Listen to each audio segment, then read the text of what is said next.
Hello friends, કેમ છો? બધા મજામાં છો?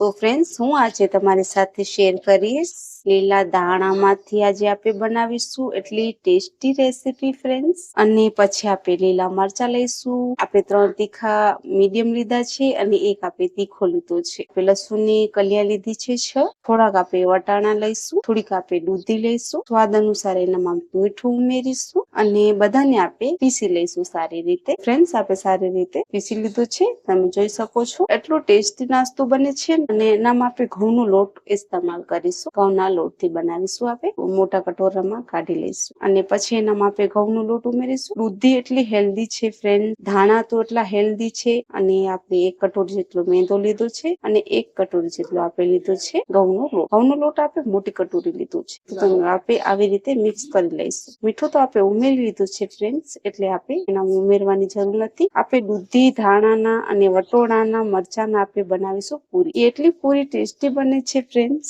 તો આપણે બધાને મિક્સ કરી લઈશું. એનામાં આપણે મોણ નથી ઉમેરવાનું અને પાણી પણ નથી ઉમેરવાનું. દૂધીમાં ઘણું બધું પાણી હોય છે. જો તમને એમ થાય ને ઘણું બધું પતળું થઈ ગયું છે, તમે એનામાં થોડું ઘઉંનો લોટ ઉમેરજો માથેથી અને પછી આપણે મિક્સ કરીશું સારી રીતે. ફ્રેન્ડ્સ, આપણે લોટ સારી રીતે બાંધી લીધું છે, તમે જોઈ શકો છો. હવે એનામાં આપણે 1 ચમચી જેટલું તેલ ઉમેરીશું. તો 1 ચમચી જેટલું આપણે તેલ લીધું છે અને પછી આપણે આવી રીતે મિક્સ કરી લઈશું. બધાને મસળી લઈશું સારી રીતે. હવે આપણે પાટલા ઉપર એને બેલી લઈશું. તો તમે જોઈ શકો છો, આપણે સારી રીતે મિક્સ કરી લીધું છે અને પાટલા ઉપર આપણે લઈ લઈશું અને એના આપણે ડોલા કરી લઈશું મીડિયમ સાઈઝના. 1 કટોરીમાંથી તમે ઘણું બધું પૂરી બનાવી શકો છો અને એટલી ટેસ્ટી બને છે ને. ઘરમાં તમારે દૂધી ના ખાતા હોય કે વટોણા કે ના ખાતા હોય કે ધાણાને પણ જયારે આપણે શાકમાં ઉમેરીએ એનામાં પણ કાઢી લે, તો તમે આવી રીતે બનાવશો તો એટલું ટેસ્ટી અને હેલ્ધી નાસ્તો બનશે. તો હવે એને આપણે બેલી લઈશું આવી રીતના અને થોડુંક આપણે એના ઉપર કોરું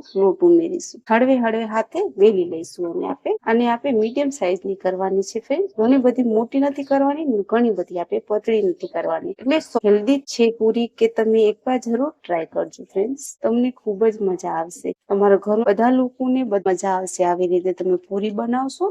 તો હવે એને આપણે ઝીણા ઝીણા આવી રીતના આપણે ઢાંકણાની મદદથી ને આપણે આવી રીતે કરી લઈશું. ધાબાઈ તો ગોળ થઈ જશે આવી રીતના, તમે જોઈ શકો છો. તો આવી રીતે આપણે બધી પૂરી બનાવી લઈશું. જો તમને નાની જોતી હોય તો તમે એ પ્રમાણે કરજો. હવે આપણે તેલ લઈશું અને એને આપણે તાળી લઈશું. ઓછા તેલમાં પણ આટલી ટેસ્ટી તળી જશે. તો ફ્રેન્ડ્સ, આપણે તેલને ગરમ કરવા રાખી દીધું છે. હવે આપણે પૂરી ઉમેરી નાખીશું. દાણા અને દૂધીની આપણે પૂરી બનાવી છે વટોણાની, એ આપણે ઉમેરી નાખીશું આવી રીતના અને સારી રીતે તાળી લઈશું. આપણે બીજી બાજુ પલટાવી નાખીશું. તમે જોઈ શકો છો કે એટલી ટેસ્ટી બને છે ને આ પૂરી. તમે એકવાર જરૂરથી ટ્રાય કરજો. એટલી ખાવા માટે એટલી ટેસ્ટી લાગે છે, તમારા ઘરમાં બધા લોકોને પસંદ આવશે અને ઓછા તેલમાં એટલું ટેસ્ટી નાસ્તો આપણો થઈ જાય છે. તમે જોઈ શકો છો સારી રીતે ફૂલી ગઈ છે પૂરી. અને ઘણી બધી આપણે મરૂમ કરવાની જરૂર નથી, બ્રાઉન ઘણી બધી નથી કરવાની, આપણે મીડિયમ સાઈઝની કરવાની છે. એટલે ઘણી બધી આપણે કરીશું ને તો આપણી ટેસ્ટ સરખો નહીં આવે. એટલે આપણે મીડિયમ સાઈઝને આપણે પકાવીશું ને બંને બાજુ, તો એનો સ્વાદ